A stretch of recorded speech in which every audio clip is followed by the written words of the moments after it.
잘 지내셨어요? 얼마나 힘드셨어요? 저희는 시골에 살기 때문에 사실 마스크도 거의 안 씁니다. 근데 이 마스크 쓴 아줌마들 보니까 참 불쌍하기도 하고, 설교하는데 마스크 쓰라고 하니까 가버릴까 싶은 마음도 들고. 네, 사실 저는 온누리 그렇게 길게 있지 않았어요. 제가 있어 보니까 그 교회는 저 아니라도 일할 인간들이 쎄 불렸습니다. 그래서 한 2년 지나니까 정말 때려 죽인데도 거의 못 있겠습니다. 그래서 3년 딱 있다가 목사 안수 받자마자 바로 튀어나왔습니다. 그때가 98년도에 보원에 내려가서 공동체 하정조 목사님이 도와주시겠다는 모든 도움을 거절하고 말 그대로 맨 땅에 헤딩해서 공동체를 이제 이룬 다음에 한 10년 지나니까 공동체가 자리가 잡히고 또 자립도 되고 아시아 아프리카를 위해서 향해서 아주 선한 영향력을 끼치는 공동체가 되었어요. 예를 들어서 아마 보나콤 하시면 여러분들 기억 속에 계란이 제일 먼저 떠오를 거예요. 그 양계가요, 지금은 전 세계 60여 개 나라에 보급이 돼서 가난한 현지인 사역자들과 가난한 기독교인들을 돕는 도구가 됐어요. 거기에 제가 계속 있으면 젊어서 몇 년 고생한 거 말로 울어먹고 살겠습니다. 내가 옛날에 이랬어 뭐 이따위 소리 하면서. 그래서 주님 앞에 막 때를 써가지고 그 보원에 있는 공동체를 다 내비두고 다시 한 번 더 개척을 했습니다. 그래서 저기 경상북도 의성에 갔어요. 거기서 또 맨 땅에 헤딩을 해가지고 지금 벌써 5년 됐어요. 5년 돼가지고 지금 열심히 집 짓고, 제 공동체 대표 아니에요. 전 그 공동체에서 건축 담당이에요. 우리 형제들이 돌아가면서 대표를 합니다. 이제 건축하고 있는데 사실은 오늘도 아침에 자재들 다 받아놓고 불이 나게 뛰어왔습니다. 여러분 덕분에 양복 입고 왔는데 사실은 저 작업복 입고 뭐 주머니 차고 일하다가 왔습니다. 지금 또 두 채의 집을 짓는데 이건 무슨 집이냐면 코로나 전후 해가지고 은퇴 선교사들이 대거 쏟아져 들어오기 시작했습니다. 조기 은퇴하신 분들 또 이제 은퇴하신 분들이 막 들어오시는데 문제는 이 은퇴 선교사들이 주거지가 준비되어 있지 않아요. 아무런 준비가 되어 있지 않아요. 2018년도 말에 이 코로나 시작되기 전에 기독신문에서 400여 명의 선교사들 대상으로 이제 은퇴를 앞둔 선교사들 대상으로 조사를 내보니까 1.4%만 주거지가 준비되어 있었어요. 막막강산에 아무런 준비가 없어요. 전 이제 집도 지을 줄 알고 또 하니까 앵벌이를 해가지고 집을 두 채를 지었어요. 지어가지고 두 가정이 살게 하시면서 이 보훈에서는 양계를 했는데 여기서는 양봉을 하고 있거든요. 꿀 하는 법을 어르신들한테 가르쳐가지고 꿀로 자립을 하게 만들고, 그 다음에 우리 공동체니까 밥 같이 먹게 만들고, 그 다음에 제가 뭐라고 부탁했냐면 이 대전은 어떤지 모르겠는데 그 보훈만 하더라도 의성만 하더라도요 다문화 가정 자매들이 900유닛이 넘습니다. 다문화 가정들이 자매들이 시집 와가지고 이룬 가정들이 900가정이 넘습니다. 농촌에 교회들이 있지만 그 교회 목회자들이 무슨 수로 그 자매들을 케어링할 수 있겠어요? 근데 우리 선교사님들은 선교지에서 그들의 언어, 그들의 문화를 경험하고 살아온 사람들이지 않겠습니까? 이 어르신들한테 자립을 딱 시켜드리면서 나가서 그 아줌매들 돌보십시오.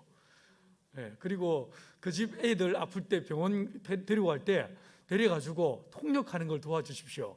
이렇게 해서 벌써 작년에요 30여 명이 전도가 됐어요. 그래서 올해 또 두 채를 집을 짓습니다. 제가 내일부터 아주 멋지게 집을 지어드릴 거예요. 방 2칸짜리 20평 규모로. 자, 여러분들 오늘 이 본문에 히브리 창세기 1장 6절로 8절 말씀을 같이 읽었습니다. 물 이야기를 읽었습니다. 하나님께서 첫째 날 빛을 만드시고 둘째 날 물을 만드시는데 이 물을 제 손으로 한번 보십시오. 하나님께서 물을요 윗물과 아랫물로 쫙 찢어버리십니다. 둘째 날 맞죠? 수직으로 물을 찢으셨어요. 셋째 날 어떻게 하십니까? 물을 옆으로 찢어버리십니다. 자, 내 손에서 뭐가 보이셨어요? 다시 해볼까요? 둘째 날은요 윗물과 아랫물로 나누셨어요. 셋째 날은 옆으로 물을 찢으셔가지고 그게 묻히 드러나게 했습니다. 손에서 뭐가 보였습니까? 십자가 보이죠? 여러분 우리가 성경에서 여러 많은 사건과 여러 많은 또 이 이야기들을 읽지만 사실 성경은요 매우 쉬운 책입니다. 이 성경책이 굉장히 두껍고 아주 복잡한 이야기를 하고 있는 것 같지만 예수님께서 뭐라고 하시냐면요 너희가 성경에서 영생을 얻는 줄 알고 성경을 상고하니와 이 모든 것이 누구에 대해서? 예수에 대해서 말하고 있다. 그래서 이 책은요 딱 한 가지만 발견하시면 됩니다. 이 책의 저자인 성령께서 오직 한 가지 예수만 말하려고 싶어 하십니다. 어느 성경 구절을 보든지 예수를 발견하면 그 사람은 성경을 잘 보는 사람이에요. 성경은 첫째 날 하나님께서 빛을 만드십니다. 둘째 날 윗물과 아랫물로 나누셨어요. 여러분, 이 성경이 긴 책이고 두꺼운 책이지만, 자, 생각해 보십시오. 이 책이 진짜 저자가 한 분이시고 이 책이 만약에 한 권의 책이라고 한다면 창세기는 무엇에 해당하겠습니까? 서론과도 같겠죠. 그죠? 그러면 요한계시록은 뭐겠습니까? 결론과도 같은 말씀이겠죠. 그러면 이 창세기와 요한계시록 사이에 있는 수많은 이야기들은 뭐냐면요, 사실은 똑같은 이야기를 반복적으로 점층적으로 계속 해나갑니다. 그러다가 결론에 가서 뭘 말하고 있냐면 예수를 딱 이야기하는 거예요. 이 책은 쉽습니다. 오직 예수에 대해서 말하고 있습니다. 자, 예를 들어 보시겠습니까? 제가 좀 전에 말씀드린 대로 첫째 날 주님 빛을 만드셨어요. 근데 이게 진짜 반복적으로 성경에 등장하는가? 자, 보십시오. 이스라엘 민족이 출애굽했어요. 출애굽한 다음에 출애굽한 이스라엘 민족이 제일 먼저 경험한 사건이 무엇이었습니까? 주님의 불기둥이 이스라엘을 인도해 나가십니다. 불을 만납니다. 맞죠? 주님이 첫째 날 빛을 창조하시는데 이 출애굽의 첫 번째 사건이요, 불기둥이 이스라엘 민족을 이끌어 나가신다라고 이야기하고 있습니다. 그뿐 아닙니다. 성막을 들어가 보십시오. 혹은 성전을 들어가 보십시오. 이 성막과 성전에 휘장을 지나 문을 지나 딱 들어가는 순간에 제일 먼저 우리 눈에 펼쳐지는 게 무엇이었습니까? 번제단이었습니다. 이 번제단이 뭡니까? 이 번제단은요, 늘 거기에 제물이 태워지는, 그래서 불꽃이 피고 그 연기가 나는, 이게 바로 번제단이었습니다. 똑같은 불, 빛, 이 이야기가 그대로 나옵니다. 맞죠? 이게요, 뭘 그렇게 끼워 맞추고 그러세요? 이런 표정으로 저를 바라보시는데 진짜예요. 여러분들, 요한복음을 보시면요, 요한복음은 이게 1장과 2장 전체를 놓고 보시면 이게 날들의 이야기가 쫙 기록됩니다. 요한복음 1장에서 제일 먼저 나타나는 사건이 무엇이었습니까? 예수님의 말씀에, 예수님에 대해서 뭐라고 말하고 있습니까? 참빛, 곧 세상에 와서 비치는 빛이 있으나니 이 빛이 곧 사람들의 생명이다라고 말하고 있습니다. 무슨 이야기하고 있습니까? 빛에 대한 이야기를 하고 있습니다. 여러분, 이 성경은요, 동일한 이야기를 반복적으로 점층적으로 계속 이야기하다가 맨 마지막 요한계시록 가서 뭐라고 말합니까? 그곳은 어떤 곳이었습니까? 우리가 경험하는 이런 나라가 아닙니다. 그곳은 어떤 곳이냐면 하나님의 영광, 대오독사, 주님의 거룩한 영광의 빛으로 가득 찬 빛의 나라였어요. 맞죠? 빛으로 연결되어지는 거예요. 첫날 주님께서 빛을 창조하시는데 이게 맨 마지막 날 결국 빛으로 충만한 하나님의 나라, 새 예루살렘으로 우리를 이끌고 계신 거예요. 자, 둘째 날, 오늘 우리 읽은 본문에서 무슨 이야기 나왔습니까? 물 이야기 나왔죠. 이 물이 둘째 날 위아래로 찢으시고 셋째 날 물을 쫙 나누신 다음에 묻이 드러나겠죠. 마른 땅이 드러나겠습니다. 그리고 그게 무슨 일이 벌어지게 하십니까? 하나님께서 푸르른 식물로, 그리고 동물들로, 바다의 수많은 생명들로, 하늘의 새들로 생명으로 가득 차게 만들어 버립니다. 여러분, 이 성경은요, 십자가 사건을 통하여 일어날 부활의 거룩한 생명의 충만함이 온 시대와 열방 안에 충만할 것을 우리에게 말씀해 주고 있는 거예요. 여러분, 물은 어디서 어디로 흐릅니까? 위에서 아래로 흐려요. 진짜 비가 보셨습니까? 예, 봤죠, 그죠? 지난 주말에 비가 하늘에서 밑으로 떨어졌어요, 그죠? 그런데 진짜 물이 위에서 아래로만 흐를까요? 아닙니다. 하나님은 창조하신 이 대기 중에서 대지 안에서, 땅 속에서 물은요, 양방향으로 흐르게 되어 있습니다. 물은 양방향으로 흐릅니다. 이게 뭘 그러십니까? 라고 말할 수 있는데요, 비 내린 다음에 반드시 뭐가 피어오릅니까? 아지랭이가 피어오릅니다. 맞죠? 이게요, 하나님께서 물을 위로 쫙 아래로 쫙 나누셨는데 이 물이 양방향으로 흐른다니까요. 자, 예를 들어 생각해 보십시오. 이게 식물들 있지 않습니까? 이 식물들은 지구상에서 가장 강력한 힘이 중력이라는 힘이죠. 이 중력을 거스르면서 식물들이 어떻게 합니까? 위로 올라갑니다. 맞죠? 이 식물들이 진짜 강력한 힘이 있는데, 예를 들어서 다 자란 옥수수 한 그루는요, 하루에 2.2리터의 물을 땅속에서부터 물을 끌어올릴 수 있습니다. 그래가지고 대기 중에 품어버릴 수 있어요. 자, 참나무, 떡갈나무, 오크 같은 거 있죠. 얘들요, 한 40년 된 나무는요, 이 나무는 뿌리를 통해서 땅속에 있는 물을 1.4톤의 물을 끌어올린 다음에 이 파리를 통해서 대기 중으로 쫙 뿜어버립니다. 비는 위에서 아래로 내리지만 식물을 통하여 물은요 위로 올라갑니다. 하나님께서 욥기 36장 27절 이하에서 뭐라고 말씀하시냐면, 하나님께서 물을 가느다랗게 하여 끌어올리시고 위로 끌어올리시고 라고 말씀하십니다. 물은요 양방향으로 흐릅니다. 어느 날 제 친구가 이제 2007년도 아주 오래된 이야기인데, 2007년도에 캐나디안 친구인 조엘이라는 친구, 저한테 말씀을 배웠던 친구가 아프리카 세네갈에 선교사로 들어간다고 연락이 왔습니다. 그리고 몇 달 지난 다음에 다시 연락이 왔는데, 목사님 땅을 샀습니다. 아니 뭐하게? 농사 짓기 위해서 땅을 샀습니다. 얼마나 샀어? 30만 평을 샀습니다. 땅이 어때? 완벽한 모래밭입니다. 아니 농사 지으려면 좋은 땅을 사지 뭔 모래밭을 사. 목사님 여기는요 다 모래밭이에요. 다른 초이스가 없습니다. 이렇게 말하는 거예요. 그러면서 뭐라고 하냐면, 자 땅을 샀으니까 목사님이 저에게 농사법을 가르쳐 주십시오. 여기 농사 지을 수 있는 기술을 가르쳐 주십시오 라고 얘기했습니다. 여러분들이랑 물어볼 때 대답하시겠어요? 제가 전화로 그 친구한테, 조엘 내가 무슨 말 하든지 내 말 들을 수 있겠냐? 라고 물었습니다. Yes sir 그럽니다. 자 그러면 울타리를 쳐라. 울타리를 쳐라. 양이나 염소가 절대로 들어오지 않게 울타리를 치라고 시켰습니다. 몇 달 지난 다음에 저도 까맣게 까먹고 있는데 다시 연락이 왔습니다. 목사님 울타리 다 쳤습니다. 근데 울타리 값이 땅값보다 더 들어갔습니다. 여러분 제가 2017년도에 거기 세네갈에 갔습니다. 가서 현지인들 모아놓고 집회를 하고 양기를 가르쳤는데, 여러분 10년 만에 그 땅이 어떻게 바뀌는지 아십니까? 푸르른 녹음이 우거진 숲으로 바뀌었어요. 여러분 세네갈 사람들이 이 조엘에게 좋은 땅을 팔았겠습니까? 물도 안 나오는, 귀신 나오는 이상한 땅을 팔았지 않겠습니까? 그리고 바가지 씌워서 팔아가지고 뒤로 돌아서서 낄낄거리며 웃었을 거예요.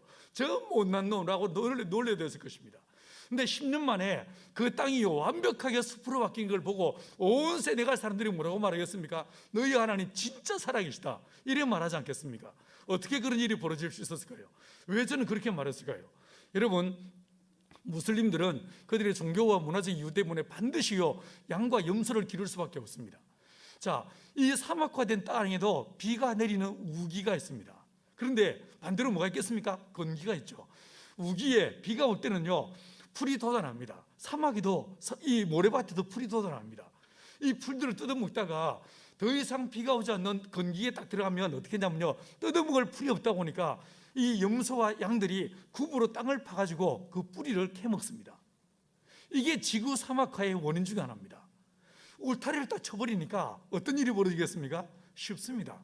여러분 풀이 돋았다가 이걸 안 뜯어먹힘을 당하니까 그 땅을 그대로 덮어버리는 거예요. 땅을 덮어버리면 유기질에 의해서 땅이 덮여지게 되면 어떤 일이 벌어지는가? 깊은 땅 속에 있는 400m, 800m 깊은 땅 속에 있는 물이 위로 올라오게 되어 있습니다. 올라옵니다. 그 결과 땅이 완벽하게 숲으로 바뀌어버렸어요. 가보면요 한 10년 된 나무들이 쫙 숲을 이루고 있고 새들이 노래하는 정말 아름다운 곳으로 바뀌었습니다. 제가 세네갈에서 1월 동안 집회하는 동안에 바로 위에 있는 말리에서 정부에서 사람들이 찾아왔습니다. 목사님 우리가 500만 평을 드릴 테니까 똑같이 만들어주세요. 땅이 없어서 농사를 못 짓는다고요. 천만에요. 여러분 성경의 원리 안에서 하나님의 창조 원리를 잘 이해하면요 뭐 얼마든지 새로운 변화들을 이끌어낼 수 있는 걸 보게 됩니다. 자 그런데 제가 물 얘기합니다. 물을 윗물과 아랫물로 나누셨어요. 그리고 첫째 날 주님이 빛과 어둠을 나누셨습니다. 빛을 낮이라 어둠을 밤이라 하셨습니다.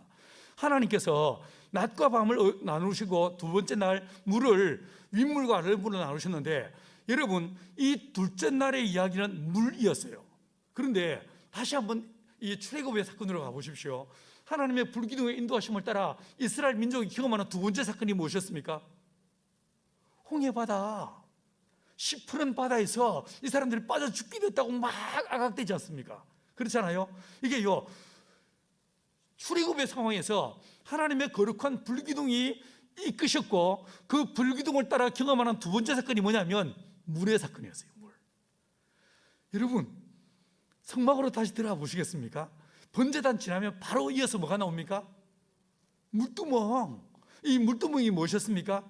하나님의 성막, 성전에서 일하는 레위 여자들, 여러분 같은 귀한 이 주의 종들, 여자 사역자들, 이 여성 사역자들이 쓰는 손거울, 노 혹은 청동으로 만든 거울들을 모아서 만든 게 이게 물두멍이었어요. 맞죠? 이게 뭡니까? 세스테야 같은 거예요. 큰 세스테야가 있고 그게 물이 담겨 있는 거예요. 여러분 물 다 연결되는 거예요. 요한복음 여기서 하나 짚고 넘어갈게요.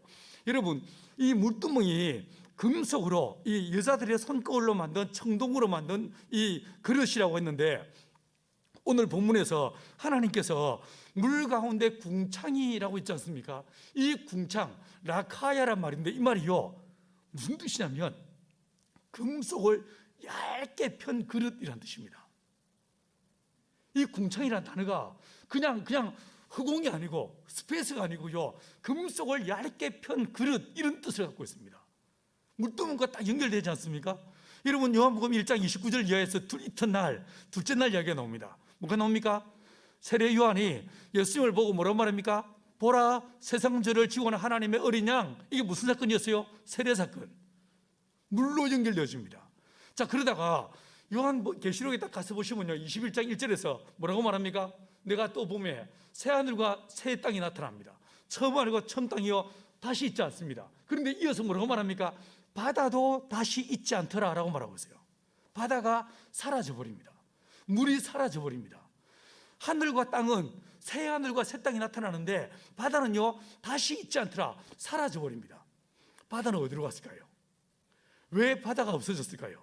그리고 또 눈여겨보실 것은 오늘 이 본문에서 보시면 하나님이 여섯 동안의 우주 만물을 만드시면서 매일매일 뭐라고 하십니까? 보시기에 좋았더라. 보시기에 좋았더라. 근데 이 8절에서 보시기에 좋았더라 말이 있습니까? 없습니까? 없이요. 없이요. 다시 보세요. 없어요. 맞죠? 왜 없을까요? 왜 이 둘째 날은 보시기에 좋았다는 말을 빼먹었을까요? 하나님이 너무 힘드셔가지고 이 말을 빼먹은 것입니까? 왜 빼먹었을까? 근데요 보시면 하나님께서 빛과 어둠을 나누셨는데 이 빛과 어둠을 나누어 두신 이것이 두 개로 합쳐버리면 이 두 개가 하나로 합쳐지면 이게 뭐가 됩니까?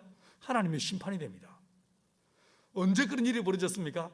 애굽에서 바로가 아주 지독하게 하나님 말씀 안 들으니까 10가지의 재앙을 내리시는데 메뚜기 재앙에 이어서 9번째 재앙이 무엇이었습니까? 대명천지에 어둠이 이 땅을 덮게 하십니다.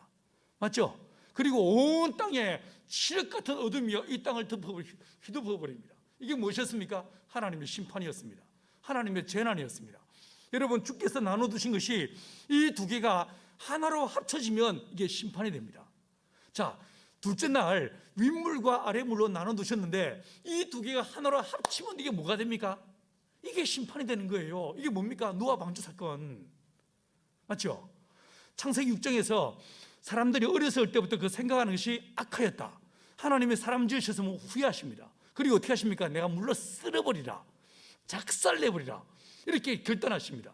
여러분 이 물로 쓸어버리시는데 물로 이 땅을 심판하시면서 모든 것들이 다 코로 숨쉬는 것들은 다 죽여버리겠다고 주님 굳게 결심하셨습니다. 자 이때요 모두가 죽임을 당하는데 오직 한 사람이 살림을 받습니다. 누구였습니까? 노아 할아버지. 창세기 6장 9절에서 보시면요 노아는 당대의 의인이었고 완전한 자였다라고 말하고 있습니다. 여러분들도 하나님 보시기에 완전한 자, 의로운 자식이 되기를 간절히 축원합니다. 그런데 노아가 진짜 의로운 자였습니까? 노아가 정말 완전한 자였습니까? 여러분 어떻게 생각하십니까? 여러분 이 노아 당시의 사람들의 삶의 형태를요 예수님께서 누가복음 17장 27절에서 딱 4단어로 설명해 주고 있습니다. 뭐라고 했습니까? 노아 때의 사람들이 먹고 마시고 시집가고 장가갔다. 뭘 마셨을까요? 아메리카노? 라떼? 뭘 마셨을까요? 술 마셨지. 그러지 않겠습니까? 술 먹고 고주망태 돼가지고 그 다음에 하나님의 아들들이 사람들의 딸들을요 마음껏 취하고 음란이 북에 달했다. 이 모습을 시집가고 장가갔다라는 단어로 표현해 주고 있는 거예요. 자 여러분 이 당시에 사람들이 온통 술 취하고 술주정하고 도덕과 이 윤리가 땅에 떨어지고 엉망진창 이 시대가 노아의 시대였어요. 그런데 노아는 어땠습니까? 노아가 진짜 의인이었습니까? 여러분 어떻게 생각하십니까? 노아가 창세기 9장에서 보시면요 방주 사건이 다 끝나고 난 다음에 20절에서 뭐라고 말하고 있냐면 포도나무를 심었다. 21절에서 보시면 그 포도주를 마셨다라고 얘기하고 있습니다. 그 포도주, 정관사를 쓰고 있어요. 무슨 뜻이겠습니까? 늘 평소에 즐겨 마시던 그 포도주를 또 마신 거예요. 이 인간이, 이 양반이, 이 할배가 포도주 마시고 난 다음에 어떻게 됩니까? 술이 취해가지고 난리 법석을 피웁니다. 아랫도리 까고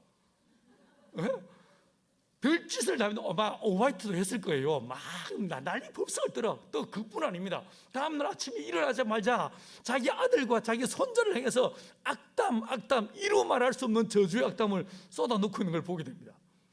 여러분은 이런 구절을 보면 어떤 생각이 나세요? 저는요, 속에서 신물이 확 올라옵니다. 제가 어렸을 때 저희 아버지 해병대 출신 군인이셨는데 술만 드시면 자식들 무릎 꿇고 앉아라 해놓으시고는 햇말도 하시면다가 너무 다리가 저려서 아프면 여지없이 두들겨 패시는, 어머니 패고 아들들 패고 진짜 무서운 우리 아버지. 전요 이 노아의 이 창세기 9장에서의 이 모습 보면요 딱 우리 아버지가 떠오릅니다. 여러분은 어떠세요? 여러분도 이런 혐오스러운 과거의 기억이 있으신가요? 여러분, 노아요 따지고 보면요 이 방주 바깥에 있는 인간들하고 아무 차이가 없습니다. 똑같습니다. 아니 오히려 더할지 모릅니다. 근데 이 노아가요 당대에 완전한 자 있다고요? 의인이었다고요? 여러분 이 말에 동의가 되십니까? 난 이 말에 동의가 안 됩니다. 그런데 창세기 6장 8절에서 뭐라고 말씀하고 있냐면 노아는 하나님께 은혜를 입었다라고 이야기하고 있습니다. 이 노아가 의인이었던 이유가 무엇인가? 노아는 어떻게 당대에 완전한 자일 수 있었는가? 그에게 무엇이 임하더라고요? 하나님의 은혜가 임하더라는 거예요. 여러분, 이 코로나 전국에도 하나님의 은혜를 사모하는 여러 자매들 안에 하나님의 은혜가 임하시길 간절히 축원합니다. 여러분, 우리의 노력이나 우리의 결단이나 우리의 결심으로 되는 게 아닌 거예요. 하나님의 은혜가 부어져야 되는 거예요. 어떻게 하나님의 은혜가 부어졌습니까? 여러분, 이 노아가 100년에 걸쳐서 하나님의 방주를 다 지었습니다.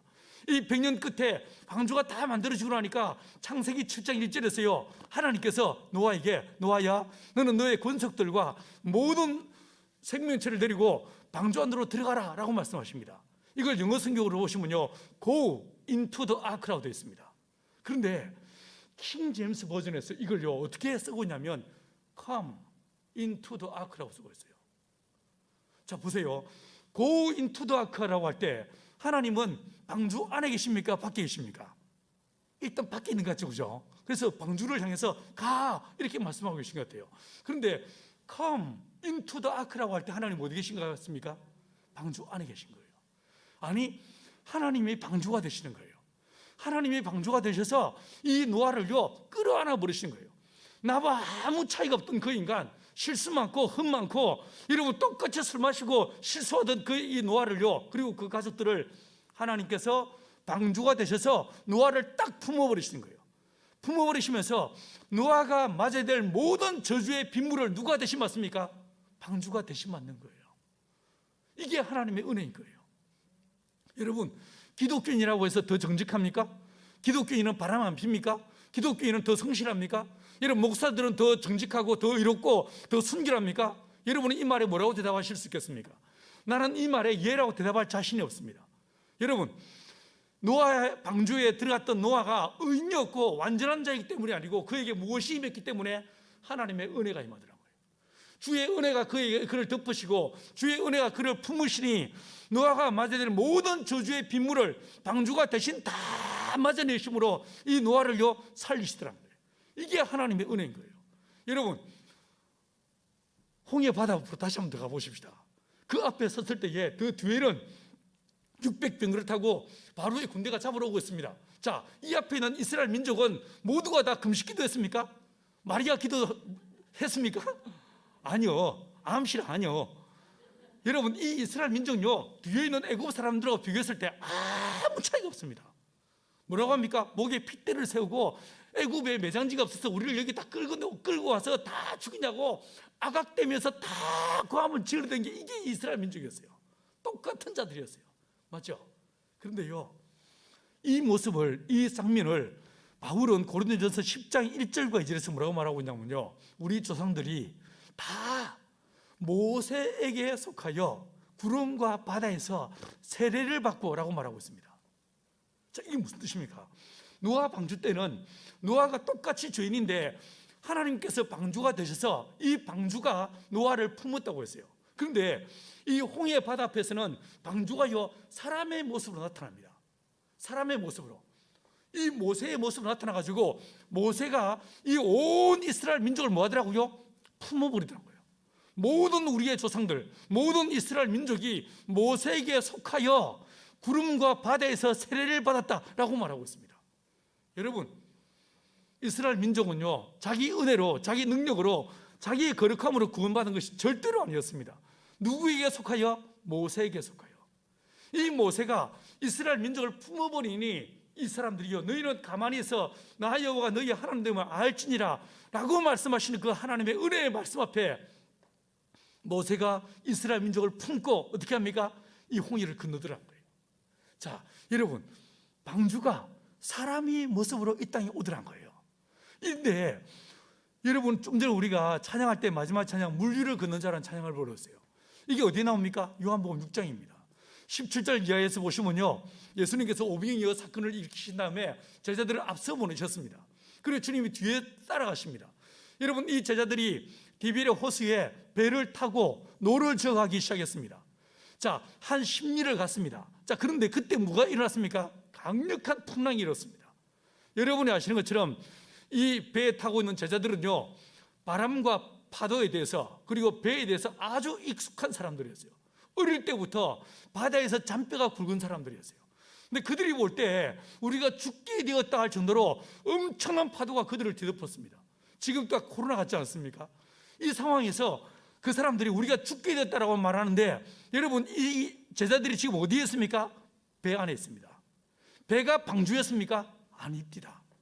배를 만들었는데, 방주를 만들었는데 이 방주가요 그들을 지켜줄 수가 없습니다. 배를 타고 있는데 그들을 지켜줄 수가 없습니다. 근데 저만치에서 누가 오십니까? 한 분이 물 위를 걸어오십니다. 으아, 귀신이다 난리가 났습니다.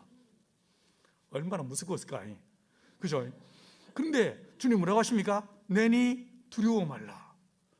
20절에서 말씀하시고 주님께서 그 배를 딱 올라타는 순간에 바람과 파도가 잔잔케 됩니다. 여러분, 무엇이 방주입니까? 예수가 방주인 거예요.